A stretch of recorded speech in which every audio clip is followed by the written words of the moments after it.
Welcome to the deep dive. Today, we are pointing a spotlight directly at, well, probably the single most universally despised process in modern business, performance management. Ah, yes. Yeah. That annual monster. Exactly. It absorbs millions of work hours, it generates mass resentment, and yet somehow, it often fails to achieve its primary purpose, actually driving performance improvement. It really is this annual ritual that only seems loved by the handful of people who maybe design the paperwork. Debbie, perhaps? Maybe Debbie loves it. Hmm. But the core mystery we want to unpack today is why we, collectively, keep pouring massive amounts of payroll and managerial attention into a system that, well, by almost every metric, doesn't actually move the needle on human capability. This is a huge question. And we're diving deep into that very question using the brilliant work of Sylvia Ola. She offers this searing critique of both the fundamental statistical maths and the inherent structural flaws in how we evaluate employees. Her sources really challenge everything we think we know about measuring contribution. Yeah, her work highlights two sort of parallel issues here. First, there are these statistical illusions, basically, that cause managers to misinterpret completely normal performance fluctuation. Okay. And second, there are these profound systemic bugs that ensure the annual appraisal process is, well, fundamentally broken even before the manager types their first word. Right. And look, if you find this kind of thinking, challenging HR convention with logic and data as fascinating as we do, you absolutely must check out the Contrarian HR podcast. Oh, definitely. They're leading the charge on this exact kind of critical thinking about HR practices. They have literally hundreds of articles, discussions, deep dives like this one. Find them, follow them on Spotify, Substack, and YouTube. Seriously, it's great stuff if you're into this.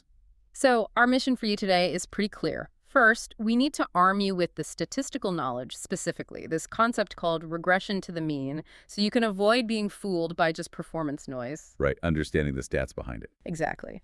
And second, we're going to dissect let's call them the 5 major systemic bugs that plague the modern appraisal system.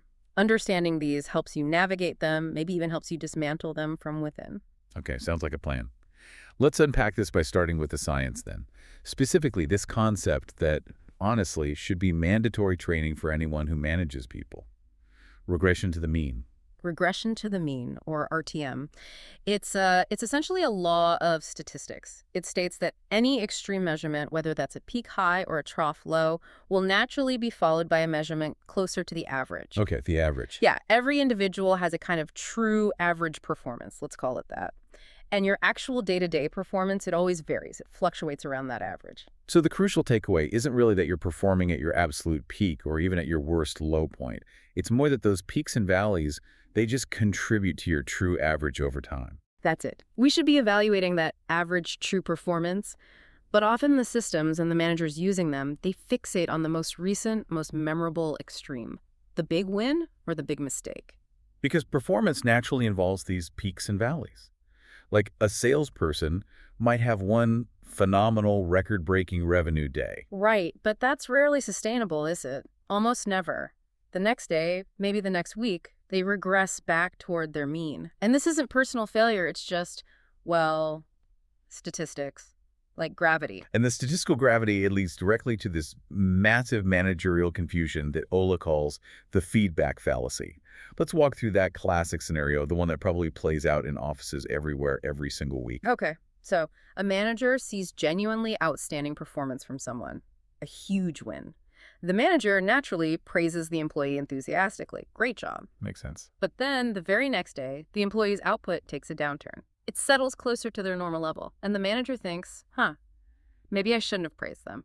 Because look, their performance dropped right after. Okay, I see where this is going. Then, maybe a week later, the same employee hits a temporary low, a slow day, a bad meeting, whatever, subpar performance. The manager intervenes, gives corrective feedback, maybe some stern criticism or coaching. Right, tries to fix it. And what happens the day after the criticism?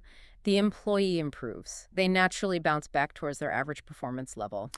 So now the manager concludes 2 things. Exactly. 2 wrong things. First, that praise is somehow demotivating or ineffective because performance dropped after they gave it.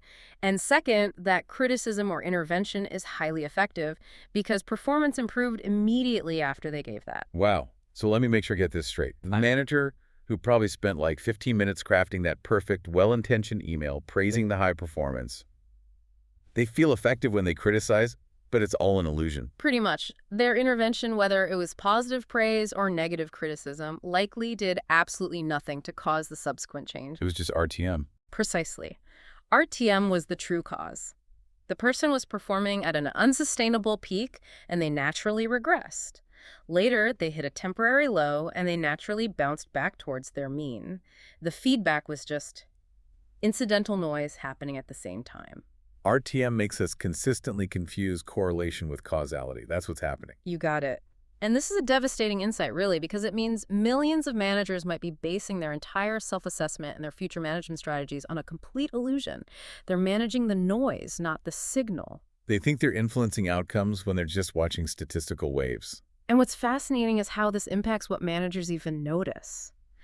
Ola points out, if you asked a manager about their team's highest or lowest achievement day last month, they'll probably know those extremes. They're memorable and easy to spot. Right, the outliers stick in your head. But if you ask them for the average or the mean performance for the entire month, Ola notes they will have no clue.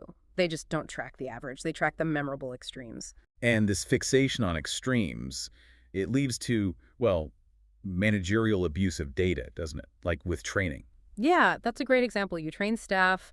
Maybe they perform immediately better right after the training just due to focus or momentum or Hawthorne effect, whatever. Sure, little boosts. But then, inevitably, they swing back towards their mean performance, maybe even dip temporarily below the baseline as they integrate the new stuff.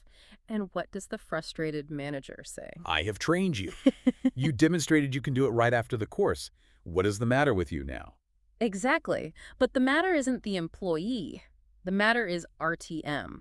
That immediate post-training peak was likely an outlier, not the new normal. So this explains why reactive management, jumping on every dip, is so counterproductive. Totally. Ola stresses that poor performance is only really a problem when it's frequent, when it indicates the mean itself is low or trending down. If an employee who's generally good has an off day, Just one bad day. managers need to trust the mean, acknowledge it as, one of those days, and recognize they are statistically very likely to bounce back without any dramatic intervention. Just let RTM do its thing. This really makes you rethink some historical HR practices, too. Like, you mentioned GE earlier, the Jack Welch era, that notorious rank and yank, chopping the bottom 10% every year. Yeah, the vitality curve. If performance fluctuation is normal and RTM is real, you're probably just culling people who happen to be in a temporary valley during that specific review period. Not necessarily your consistently poor performers. You're optimizing for short-term compliance against an arbitrary curve, not building long-term stability or competence. You're basically creating a statistically volatile workforce by reacting to noise. And the manager should absolutely not set that unsustainable peak performance, that single best day, as the benchmark for future performance. Never. Ola says doing so will be setting the person up for failure because you're asking them to consistently defy statistical probability. We have to evaluate against the mean, the average, not the outlier. Okay, so if RTM proves that a lot of manager intervention is just noise and performance fluctuation is totally normal, why on earth do we keep subjecting millions of people and spending billions in payroll on these rigid, time-consuming annual systems that focus entirely on fixed, retrospective ratings? That's the million-dollar or maybe billion-dollar question. If the statistical premise is flawed. Then what about the system itself? Let's dive into these systemic bugs that Ola identifies, the things that keep this flawed machine running. Right. The first bug is just the sheer time and cost waste. The process itself is immensely expensive. Ola cites one finding, I think it was from Deloitte originally, that just creating the ratings consumed close to 2 million hours a year at that company. 2 million hours. Just think about that number for a second. Mhm. That's just the time spent filling out forms, generating the ratings. It doesn't even include the time spent arguing about them later or the endless managerial hours and calibration meetings, which we'll definitely get to. It's huge. You just have to stop and ask, are we generating a deliverable, a single rating that's actually worth the payroll cost of 2 million hours? It sounds less like performance management and more like a highly efficient machine for generating administrative overhead. Exactly. It's a process focused entirely on the process itself, which leads to the second bug, We're fundamentally mislabeling the exercise, the annual appraisal, those quarterly check-ins. Ola argues forcefully this is performance evaluation, not performance management. What's the difference in her view? True performance management is a daily activity. It's found in the daily action and clear expectations, in the coaching, the immediate feedback, the guidance. It's not found in retrospective journaling exercises that happen months after the performance actually took place. Okay, so if it's not really management and it's incredibly costly, what is the true purpose of the current system then? Why does it persist? Well, Ola is quite frank about this. The current system's purpose, she argues, is largely administrative and, frankly, legally protective.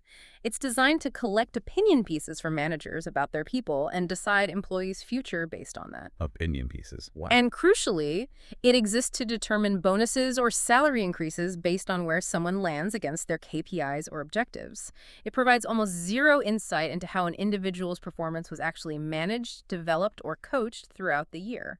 It's a justification tool. And those ratings themselves, below, meet, or exceed expectations, they're the fourth major bug identified. Because the ratings themselves can actively hinder performance. No so. Well, if the sole end goal of your effort becomes achieving a favorable rating, then employees will naturally just show ourselves accordingly. You do what you need to do to tick the meet or exceed box. So there's no room for curiosity and openness to develop. Exactly. You stop taking risks, you stop exploring new or better ways of doing things. You might even hide mistakes.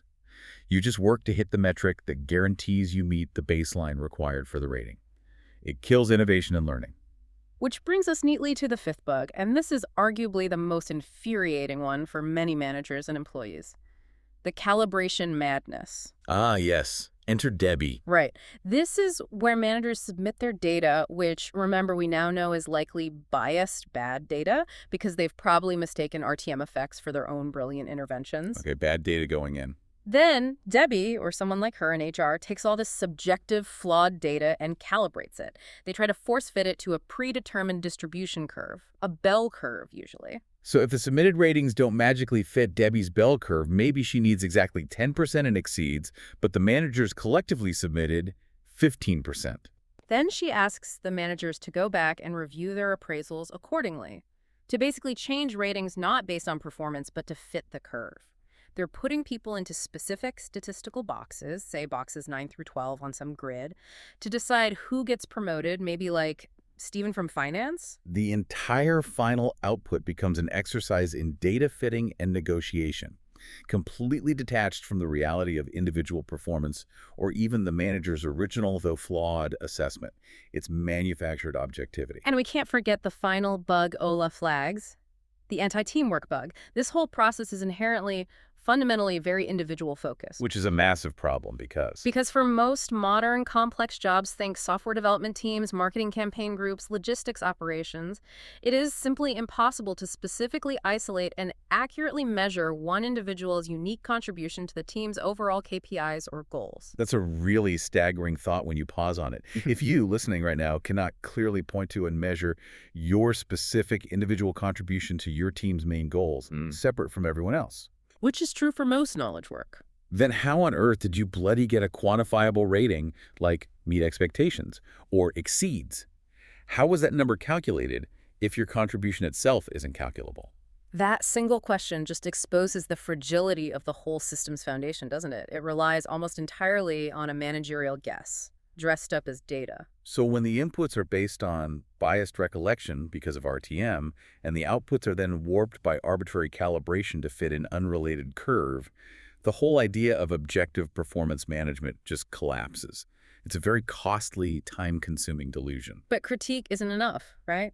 Ola doesn't just tear it down. She proposes a clear path forward by shifting the whole philosophical and structural foundation of how we approach performance. Okay, so what are her alternative principles? What should we be doing instead? She outlines 3 core principles for a better system. First, dramatically shift the measurement focus towards team performance. Define team goals first, make those primary. So focus on the collective output. Yes. Individuals can still have specific developmental projects or goals that are measured separately, maybe for skill building, but we have to acknowledge that individuals often don't understand how they contribute to overall organizational KPIs anyway. Team goals provide that clarity and, crucially, foster collaboration instead of internal competition. Makes sense. What's the second principle? Second, focus relentlessly on development as the primary driver. The entire system, the conversations, everything must be geared towards motivating and inspiring employees to be curious and open about their development. So it's not about hitting the goals per se. Exactly. It must not be primarily about achieving the goals. Achieving goals should be seen as the outcome, the natural consequence of focusing on building competence and capability. If you help your people get better, the results will follow. The focus is the input development, not just the output rating. Okay, measure teams, focus on development.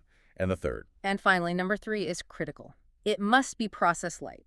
This is non-negotiable for Ola. The system must not feel like a process. No more 2 million-hour administrative burdens. Absolutely not. It needs to be employee-led as much as possible, driven by ongoing coaching and conversation, and incredibly minimal in terms of bureaucratic overhead, forms, ratings, and calibration meetings.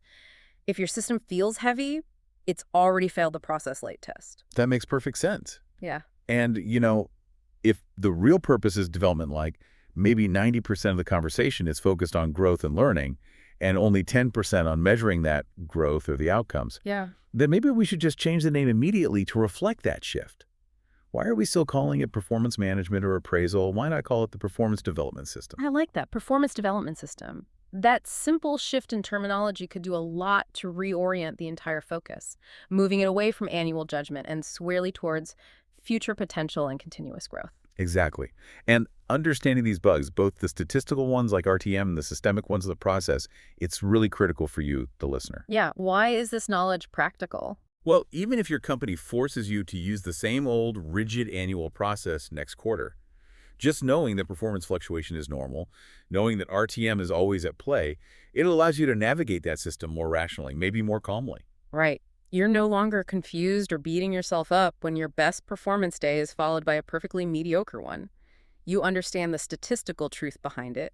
You're less likely to be fooled by the feedback fallacy, either as a manager or an employee. So to summarize the key takeaways here, first, we absolutely must acknowledge regression to the mean and the simple normality of performance fluctuation. We need to challenge that ingrained belief that every single high or low is a direct result of managerial intervention or employee effort alone. We have to evaluate the average, not just chase the peaks or punish the valleys. And second, we need to recognize that our current performance management systems, by and large, prioritize evaluation, calibration, and that sort of retrospective judgment over actual forward-looking development. They generate massive administrative cost, often without any corresponding benefit to real organizational capability. They feel like systems designed by administrators, for administrators, not for people development. Right. So to leave you with a final provocative thought, maybe a little something, to challenge the power of those arbitrary ratings in your own workplace, Ola offered this wonderfully humorous suggestion. Oh, I love this one. Next year, when the whole annual appraisal process kicks off again, try wearing a shirt to work every day that says simply, meet expectation. Huh. Or, if you're feeling particularly festive around the holidays when these things often happen, perhaps even invest in a meet expectation Xmas jumper. It just humorously undercuts the entire exercise, doesn't it? It shows just how much we might be overvaluing those fixed, often statistically misleading ratings. And it reminds everyone that true performance is fluid, dynamic, and centered on growth, not just about fitting neatly into a predefined box once a year. A little act of performance art to highlight the absurdity. Exactly. Well, thank you for joining us for this deep dive into the statistical fallacies and structural flaws of performance management. We hope you feel thoroughly informed, maybe slightly more rebellious, and better equipped to think critically about these systems. Thanks for listening. We'll see you next time on The Deep Dive.